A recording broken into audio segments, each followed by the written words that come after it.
शेर्पु जान पनि सजिलो त छैन। यो खोला तर सर सिधै जाने होइन? अब छ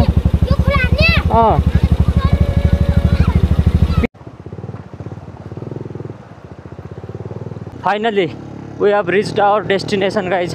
हामी चाहिँ हाम्रो गन्तव्यमा आइसकेका छौँ। यहाँबाट देखाउँला भनेको दिदीले नआउनु लाग्नु भएको रहेछ क्या फेरि यतातिर। ल थ्याङ्क यू। युट्युबमा इआरएच भ्लग छ। बाटो ठिकै रहेछ कि त्यस्तो अप्ठ्यारो पनि रहन्छ। ठाउँ ठाउँमा पिच छ, ठाउँ ठाउँमा मात्रै अफ रोड छ। त्यस्तो नराम्रो बाटो पनि छैन। त्यस्तो धेरै गाडी पनि नचल्ने रहेछ। भर्खरै नयाँलाई आउनको लागि भर्खरै बाइकहरू चलाउन सिकेको आउनको लागि पनि एकदमै ठिकै छ। दामी छ पिच त है। तर उतातिर अफरोडमा यस्तो झ्याउला थियो, यता अरे पिच देखेर आनन्द भएको छ।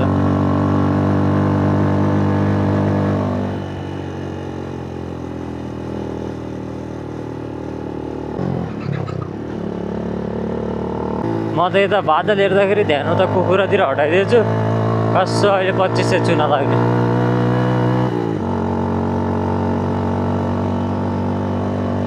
यो खोला तर सर सिधै जाने होइन? अब छ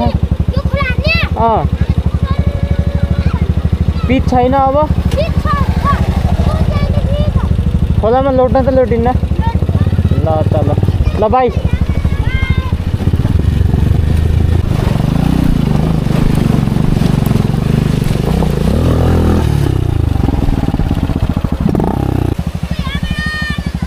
ल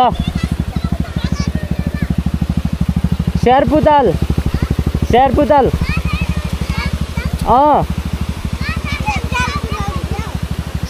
भनेको थाहा छैन? छैन थाहा? चौरदारीबाट जाने हो।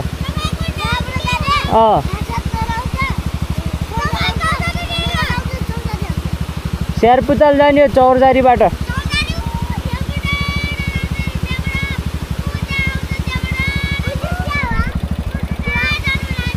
ल को यो त क्यामेरा हो।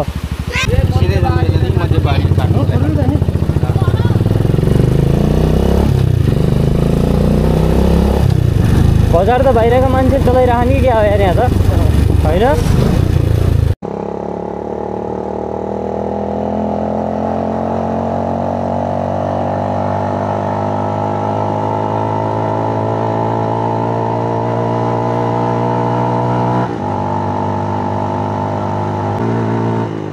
दुईटा भेरी मिसियो होइन? सानो भेरी र ठुलो भेरी मिसियो कि कस्तो हो? त्यही त एउटा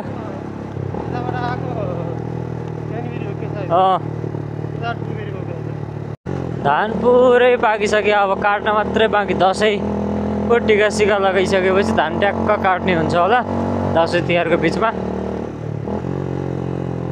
ल हेर्नु त हावा सर हावा चलिरहेको अहिले त बल्ल फ्रेस। अघिसम्म अल्छी लगाइरहेको थियो गर्मीले गर्दा। अहिले एक्कासी सर चिसो हावा चलिरहेको छ। आनन्द जस्तो फिल भइरहेको छ अहिले चाहिँ।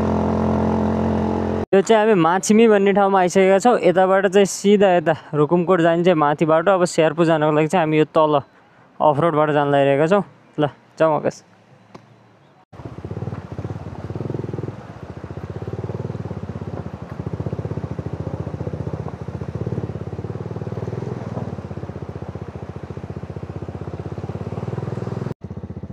यति बेला सायद हिलो यता यति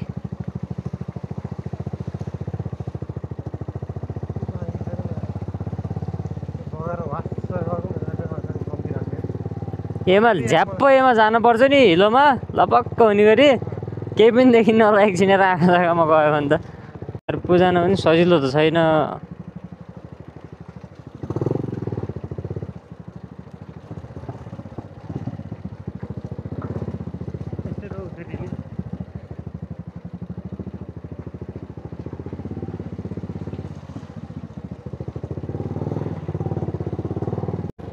मुसिकोट नगरपालिका 1 सानोबारी गाराघाट पुल।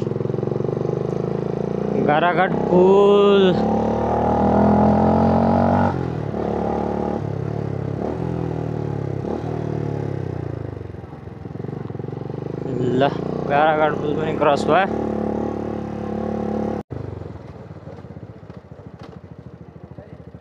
यहाँबाट माथि हो? अँ ओके ल थ्याङ्क यू। युट्युबमा ERH भ्लग छ। यत्रो लामो यात्रापछि खासै त त्यस्तो अप्ठ्यारो त भएन, तैपनि बाटोमा बिचमा अफरोड रहेछ क्या कोही कोही ठाउँमा होइन। त्यसले गर्दा चाहिँ अलिकति ढाडमा चाहिँ ब्याक पेन थोरै त भइरहन, त धेरै जसो रोड चाहिँ एकदमै अन रोड नै रहेछ क्या, भर्खरै बनेको एकदम राम्रो वालै रहेछ। अब यत्रो लामो यात्रा गरिसकेपछि केही न केही राम्रो कुराकै लागि आइन्छ। Finally we have reached our destination guys. हामी चाहिँ हाम्रो गन्तव्यमा आइसकेका छौँ, स्यार्पु ताल।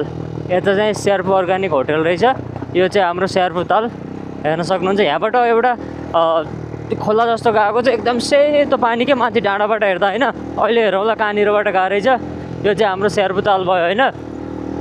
यो चाहिँ यस्तरी घुमेको छ क्या एकदम लामोवाला, यता पनि छ उता पनि छ क्या, ट्याक्क दुईतिर भएको छ। यो चाहिँ यही खोलाबाट रहेछ, यही मुहानबाट चाहिँ ट्याक्क गएको रहेछ। यहाँ चाहिँ के कार्यक्रम छ कि क्या हो? यहाँ चाहिँ आज कि प्रोग्राम गेमहरू छ कि क्या हो सायद आज। यता चाहिँ अहिले के रहेछ अहिले हेरौँला है त गाइज। ल देख्न सक्नुहुन्छ, वाउ वाटर लेक।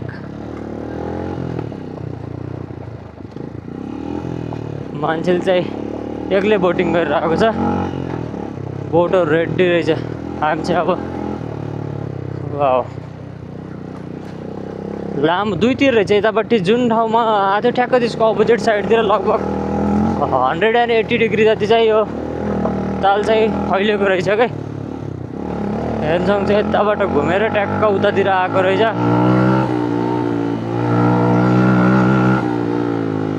कहाँसम्म पुगेको थियो ताल?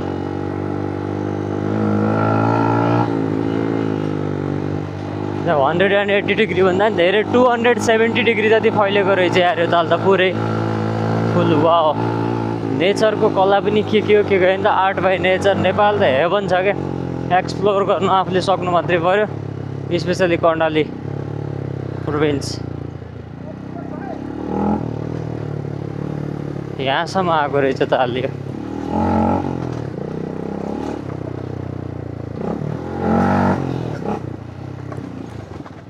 उहाँ चाहिँ दिदीले यहाँबाट देखाउँला भनेको दिदीले नलाग्नु भएको रहेछ क्या फेरि यतातिर। ल हेर्न सक्नुहुन्छ यताबाट हेर्दा चाहिँ बाब्रे त्यस्तो ठुलो पनि छैन रारा जति, तर राराको 1/4 पार्ट चाहिँ मेबी छ कि क्या हो यो त यार। यताबाट घुमेर एकदम यतातिर ठुलो रहेछ, स्याट्ट घुमेर उताबाट आएको रहेछ। अब आजको दिन चाहिँ हामी यतै होटल खोजेर बस्छौँ। बेलुकातिर अब सनसेटमा कस्तो देखिन्छ नि त ताल। अनि भोलिको दिन चाहिँ एकछिन बोटिङ सुटिङ गरेर त्यसपछि तालको वरिपरि घुमेर के छ अरू ठाउँ सरर हेरेर त्यसपछि हामी फिर्ता हुन्छौँ सुर्खेततिर। लगाइ चाहिँ अहिले चाहिँ आजको भ्लगमा चाहिँ यति नै। ल